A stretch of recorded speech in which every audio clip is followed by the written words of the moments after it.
السلام علیکم ورحمۃ اللہ وبرکاتہ۔ بسم اللہ الرحمن الرحیم۔ حضرت موسیٰ علیہ السلام کے لیے بد دعا کرنے والے شخص کا انجام۔ بعلم بن اعورہ یہ شخص اپنے دور کا بہت بڑا عالم اور عابد و زاہد تھا، اور اس کو اسم اعظم کا بھی علم تھا۔ یہ اپنی جگہ بیٹھا ہوا اپنی روحانیت سے عرش اعظم کو دیکھ لیا کرتا تھا، اور بہت ہی مستجاب الدعوات تھا کہ اس کی دعائیں بہت زیادہ مقبول ہوا کرتی تھیں۔ اس کے شاگردوں کی تعداد بہت زیادہ تھی۔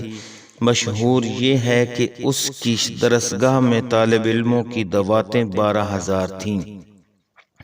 جب حضرت موسیٰ علیہ السلام قوم جبارین سے جہاد کرنے کے لیے بنی اسرائیل کے لشکروں کو لے کر روانہ ہوئے تو بعلم بن اعورہ کی قوم اس کے پاس گھبرائی ہوئی آئی اور کہا کہ حضرت موسیٰ علیہ السلام بہت ہی بڑا اور نہایت ہی طاقتور لشکر لے کر حملہ آور ہونے والے ہیں، اور وہ یہ چاہتے ہیں کہ ہم لوگوں کو ہماری زمینوں سے نکال کر زمین اپنی قوم بنی اسرائیل کو دے دیں۔ اس لیے آپ حضرت موسیٰ علیہ السلام کے لیے ایسی بد دعا کر دیجئے کہ وہ شکست کھا کر واپس چلی جائیں۔ آپ چونکہ مستجاب الدعوات ہیں، اس لیے آپ کی دعا ضرور مقبول ہو جائے گی۔ یہ سن کر بعلم بن اعورہ کانپ اٹھا اور کہنے لگا، تمہارا برا ہو، خدا کی پناہ!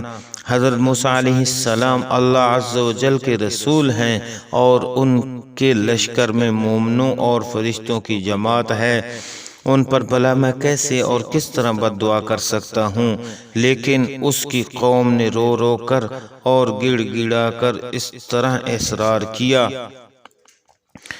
کہ اس نے یہ کہہ دیا کہ استخارہ کر لینے کے بعد اگر مجھے اجازت مل گئی تو بد دعا کروں گا، مگر استخارہ کے بعد جب اس کو بد دعا کی اجازت نہیں ملی تو اس نے صاف صاف جواب دے دیا کہ اگر میں بد دعا کروں گا تو میری دنیا و آخرت دونوں برباد ہو جائیں گے۔ اس کے بعد اس کی قوم نے بہت سے گراں قدر ہدایہ اور تحائف اس کی خدمت میں پیش کر کے بے پناہ اصرار کیا، یہاں تک کہ بعلم بن اعورہ پر حرص اور لالچ کا بھوت سوار ہو گیا، اور وہ مال کے جال میں پھنس گیا اور اپنی گدی پر سوار ہو کر بد دعا کے لیے چل پڑا۔ راستہ میں بار بار اس کی گدی ٹھہر جاتی اور منہ موڑ کر بھاگ جانا چاہتی تھی، مگر یہ اس کی مار مار کر آگے بڑھاتا رہا، یہاں تک کہ گدی کو اللہ تعالیٰ نے گویائی کی طاقت عطا فرمائی، اور اس نے کہا کہ افسوس اے بعلم بن اعورہ، تو کہاں اور کدھر جا رہا ہے؟ دیکھ میرے آگے فرشتے ہیں جو میرا راستہ روکتے اور میرا منہ موڑ کر مجھے پیچھے دھکیل رہے ہیں۔ اے بعلم، تیرا برا ہو، کیا تو اللہ کے نبی اور مومنوں کی جماعت پر بد دعا کرے گا؟ گدی کی تقریر سن کر بعلم بن اعورہ واپس نہیں ہوا، یہاں تک کہ حسبان نامی پہاڑ پر چڑھ گیا اور بلندی سے حضرت موسیٰ علیہ السلام کے لشکروں کو بغور دیکھا، اور مال و دولت کے لالچ میں اس نے بد دعا شروع کر دی۔ لیکن خدا عز و جل کی شان کہ وہ حضرت موسیٰ علیہ السلام کے لیے بد دعا کرتا تھا، مگر اس کی زبان پر اس کی قوم کے لیے بد دعا جاری ہو جاتی تھی۔ یہ دیکھ کر کئی مرتبہ اس کی قوم نے ٹوکا، اے بعلم، تو الٹی بد دعا کر رہے ہو۔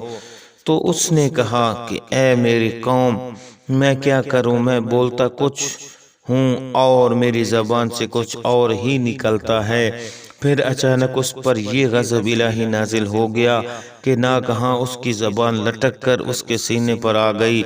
اس وقت بعلم بن اعورہ نے اپنی قوم سے رو کر کہا، افسوس، میری دنیا و آخرت دونوں برباد و غارت ہو گئیں، میرا ایمان جاتا رہا اور میں قہر و قہار و غضب و جبار میں گرفتار ہو گیا، اب میری کوئی دعا قبول نہیں ہو سکتی۔ مگر میں تم لوگوں کو مکر کی ایک چال بتاتا ہوں، تم لوگ ایسا کرو تو شاید موسیٰ علیہ السلام کے لشکروں کو شکست ہو جائے۔ تم لوگ ہزاروں خوبصورت لڑکیوں کو بہترین پوشاک اور زیورات پہنا کر بنی اسرائیل کے لشکروں میں بھیج دو، اگر ان کا ایک آدمی بھی زنا کرے گا تو پورے لشکر کو شکست ہو جائے گی۔ چنانچہ بالم بن عورہ کی قوم نے اس کے بتائے ہوئے مکر کا جال بچھایا اور بہت ہی خوبصورت دوشیزاؤں کو بناؤ سنگار کرا کر بنی اسرائیل کے لشکروں میں بھیج دیا، یہاں تک کہ بنی اسرائیل کا ایک رئیس ایک لڑکی کے حسن و جمال پر فریفتہ ہو گیا اور اس کو اپنی گود میں اٹھا کر حضرت موسیٰ علیہ السلام کے سامنے گیا اور فتویٰ پوچھا کہ اے اللہ عز و جل کے نبی، یہ عورت میرے لیے حلال ہے یا نہیں؟ آپ نے فرمایا کہ خبردار، یہ تیرے لیے حرام ہے، فوراً اس کو اپنے سے الگ کر دے اور اللہ عز و جل کے عذاب سے ڈر۔ مگر رئیس پر غلبہ شہوت کا ایسا زبردست بھوت سوار ہو گیا تھا کہ وہ اپنے نبی علیہ السلام کے فرمان کو ٹھکرا کر اس عورت کو اپنے خیمہ میں لے گیا اور زناکاری میں مشغول ہو گیا۔ اس گناہ کی نحوست کا یہ اثر ہوا کہ بنی اسرائیل کے لشکر میں اچانک طاعون کی وبا پھیل گئی اور گھنٹے بھر میں 70,000 آدمی مر گئے اور سارا لشکر تتر بتر ہو کر ناکام و نامراد واپس چلا آیا، جس کا حضرت موسیٰ علیہ السلام کے قلب مبارک پر بہت ہی صدمہ گزرا۔ بالم بن عورہ پہاڑ سے اتر کر مردار بارگاہ الہی ہو گیا، آخری دم تک اس کی زبان اس کے سینے پر لٹکتی رہی اور وہ بے ایمان ہو کر مر گیا۔